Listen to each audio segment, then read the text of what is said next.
Crossing the Columbia. Well, while we were in Napton Cove, we did make our way across the bridge, over the bridge, and I'm talking about in vehicles, not paddling over a bridge like we did on Sigagawea.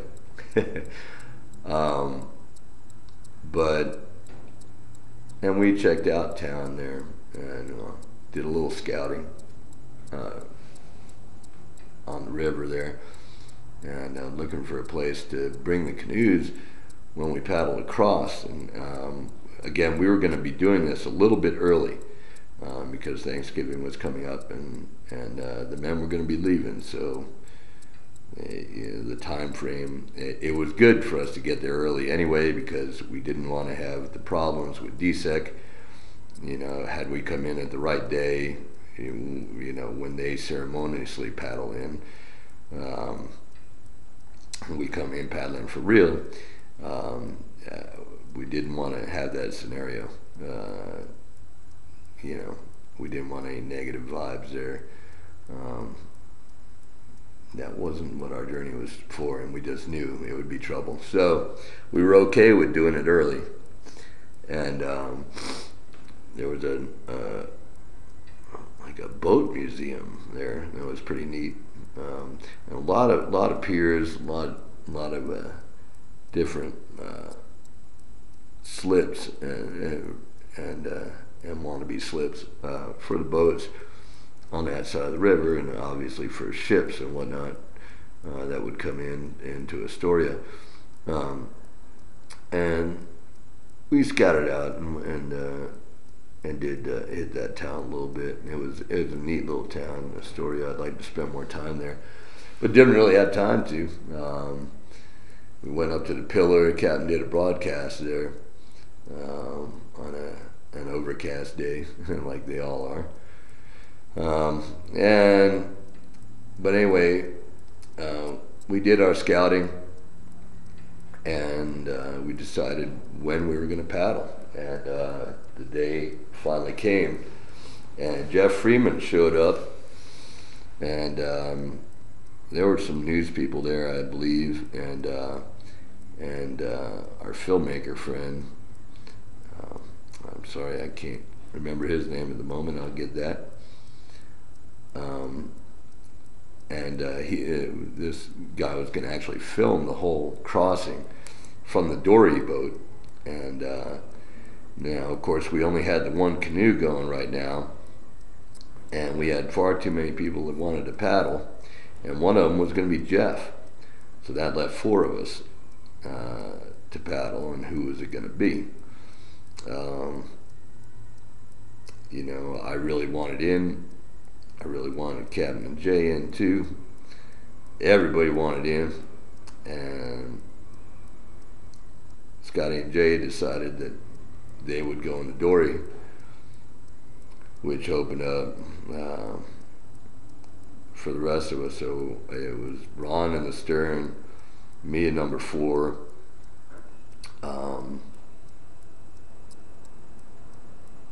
I think Jeff was in the 3 spot. It might have been Tommy, and then Jeff, and then Willow in the front and the bow, and which he liked to do. And I liked having Jay up there, but that's just didn't matter. We were going to get her done, and but that's how we set up to go. The dog was in the dory with the guys, and it was going to be a tough battle. We knew this. We timed it so that the tide would be coming in instead of going out, because it was going to be a long trip, so we didn't want to do it at the wrong time. And we felt if the flow was good on the river and the tide was going out, that we might be pushed into this sandbar. Might have major issues by the bridge, and we didn't want that. We wanted to stay upriver of the bridge no matter what. This was very important, and stay a good distance up, actually. And we were going to hopefully with the tide coming in, be able to almost go straight across the river. We'd actually be pointing upriver the whole way. But you know, that was the goal, and hopefully the tide coming in would help push us over, or give us some sort of neutral water instead of a really hard flow going out. We didn't want that, not at this point. It was great up till now, but now not to cross the river. So we set it up for this morning. We waited for the tide to start coming in, and we headed out. And Jeff showed up just shortly before, and you know, he gifted us these wonderful wood flutes that he had carved out of a redwood. I can't remember what wood it is. But he gifted all of the Corps these flutes. I mean, just spectacular, wonderful tone, and Lord knows they're worth some money, and just an exceptional gift. And Jeff told us that he'd been waiting his whole life for this day, and he didn't know how it was going to happen or whatever, but he really felt it was his calling to meet us and to paddle with us. And I thought that was awesome. And he, you know, just like all the friends we met, and the tribes in particular, just overly generous, kind, giving, and a good paddler, by the way. And yeah, we headed across. We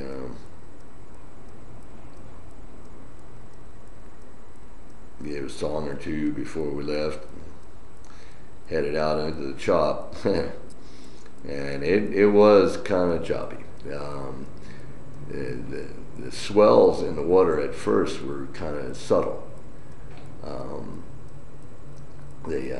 And we actually did go downriver from Napton Cove a little bit before we started shooting across.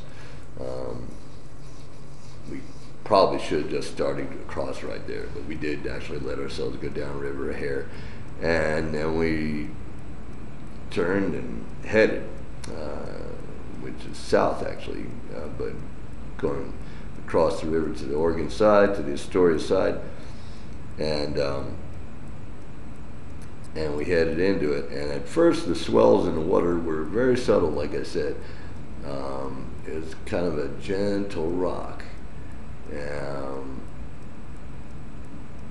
but it was steady, and the water was kind of wavy.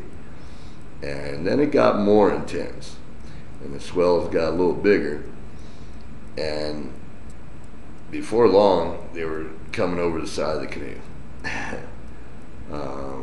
We knew it was going to be like this. Me being in the forward position, I frequently bailed, not frequently, but a couple of times when we needed it, I was bailing like my life depended on it. I did not want us to sink in this ice water. I mean, we weren't going to sink, but we could all get wet. There's no doubt about that, and we didn't want that to happen.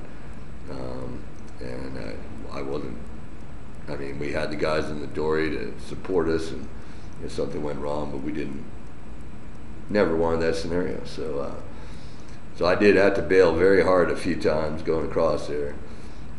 We had to change our direction here and there. We couldn't always point up because the flow was pretty strong, and there was very big. It got very choppy in places, and we had to point downriver for a minute, but we kind of cut it at an angle going across. But we were better off pointing upriver when we could, because we got a little closer to the sandbars than we wanted to. But then we got pointed back up, and we, like I said, I can't remember if it was an hour and a half or 2.5 hours to get across there. It was long, hard paddle, and you know, there were no breaks. You know, this was one of those days that, you know, you just do what you gotta do. You know, when we're paddling up or down the river, we'd take breaks here and there, and but not today. We did get across the other side, and as we got close to shore, there was a big Coast Guard ship there. They blew their horn. It was a pretty loud one when we came in, and we actually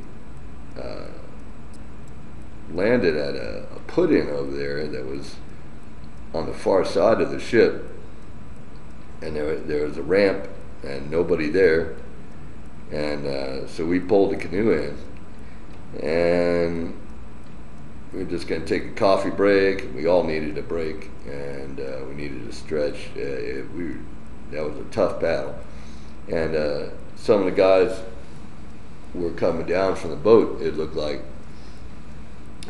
this lady came down though and told us we couldn't park there. We couldn't leave, beach the canoe at the put-in. I mean, I couldn't believe it. The guys were offering us coffee there, and but this lady came out and made us not feel welcome at all. Told us we couldn't be there. What are we, national security risks or something? Or a bunch of guys paddling a tree, for God's sakes. I mean, but I was not going to have any part of an argument at this place. We were on good terms with the Coast Guard. I don't know who this lady was, but she was out of line, and I was just going to leave it at that. That we just did a great thing, and we were not going to get into a negative thing here. So we hopped in the canoe and went along the coast on the Astoria side, and kind of maneuvered into town, and we kind of finally came to a dock, a long one, and tied up there. And when we did, it was in town basically, so people started coming out as soon as they saw us, and we had people looking for us, but we also, some more showed up, and it just kind of how it was for us. So a lot of guys got out and started talking to the locals right away, and they moved away from the canoe a bit, and I stayed down there. I was just moving gear around and tying it up, and just I was fine staying by the canoes at that point. And Jeff was there with me, and he asked me, he's like, "Church, are you cool?" And I said, "What do you think, Jeff?" "Of course I'm cool, man. What?" And he said, "Was everybody?" I said, "No." And I pointed out to him who I thought was cool, who I knew was cool, and he gifted all the cool people very special wooden pipe, and it was just some awesome stuff. I mean, this is on top of the flutes, and Jeff just blew me away. Yeah, we went up to his van. He pulled out these beautiful pipes, and I gifted all the cool people. Just amazing, man. And but he was beaming. I mean, he was sore. And he didn't paddle like we did, as often as we did, for sure. And I mean, he was feeling it, but